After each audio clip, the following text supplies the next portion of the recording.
بسم اللہ الرحمن الرحیم۔ السلام علیکم۔ روزانہ واقعات سننے کے لیے اس چینل کو سبسکرائب کریں۔ ایک دن سوداگروں کا ایک قافلہ شام جا رہا تھا تو چچا اور ان کا معصوم بھتیجا بھی اس قافلے کے ساتھ چلے گئے۔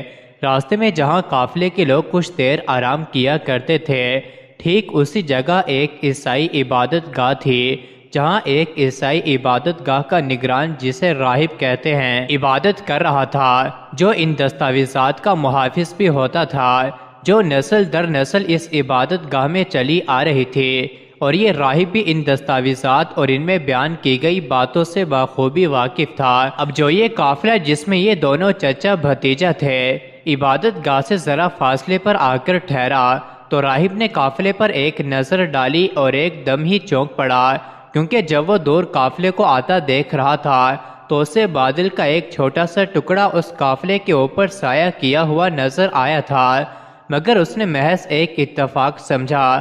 مگر اب جبکہ قافلہ بالکل رک چکا تھا اور مختلف درختوں کے سائے میں اس قافلے کے لوگ آرام کر رہے تھے، تو ایسے ہی ایک درخت کے اوپر یہ بادل کا ٹکڑا بھی ٹھہر گیا تھا، اور یہ دیکھ کر راہب، جو پہلے بڑی دلچسپی کو قافلے کو آتا دیکھ رہا تھا، اب ایک دم ہی چونک گیا، اور پھر اس عیسائی راہب کے تجسس نے مزید زور پکڑا کہ اس کے ذہن میں ایک تجویز بھی دے گیا۔ راہب نے اس قافلے والوں کو کھانے کی دعوت دی اور کہلوایا کہ میری خواہش ہے کہ تم میں سے ہر ایک جوان، بوڑھا، غلام یا آزاد میرے یہاں کھانے کے لیے آئے۔ سب قافلے والے دعوت میں شرکت کے لیے عیسائی راہب کے یہاں پہنچے۔ جیسے جیسے لوگ عبادت گاہ کے اندر داخل ہو رہے تھے، عیسائی راہب ہر ایک چہرے کو غور سے دیکھتا، لیکن جو بات وہ ان لوگوں میں تلاش کر رہا تھا وہ اسے نہیں مل رہی تھی۔ غالباً تمام لوگ نہیں آئے۔ راہب کو خیال آیا کہ میں نے کہا تھا کہ کسی کو چھوڑ کر مت آنا۔ راہب نے قافلے والوں سے کہا کہ ایسا کوئی بھی نہیں ہے جسے ہم نے پیچھے چھوڑا ہو، سوائے ایک لڑکے کے جو ہم میں سب سے چھوٹا ہے۔ قافلے والوں نے جواب دیا، اس کے ساتھ اس طرح کا سلوک نہ کرو اور اسے بلاؤ، اس کا یہاں آنا ضروری ہے۔ راہب نے قدرے ناراضگی سے کہا کہ اس پر قافلے والوں کا شرمندگی کا احساس ہوا اور وہ لڑکے کو دعوت پر بلا لائے۔ لڑکے کے چہرے پر ایک نظر ڈال کر ہی راہب کو اپنی تلاش مل گئی۔ کھانے پینے کا سلسلہ شروع ہوا۔ راہب لڑکے کے چہرے کا جائزہ لیتا رہا۔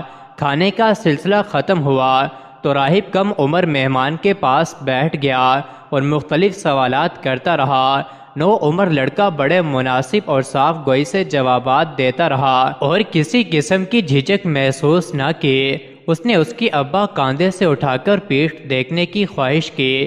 اسے بچے کی باتوں سے یقین آ گیا تھا، مگر مطمئن ہونا چاہتا تھا۔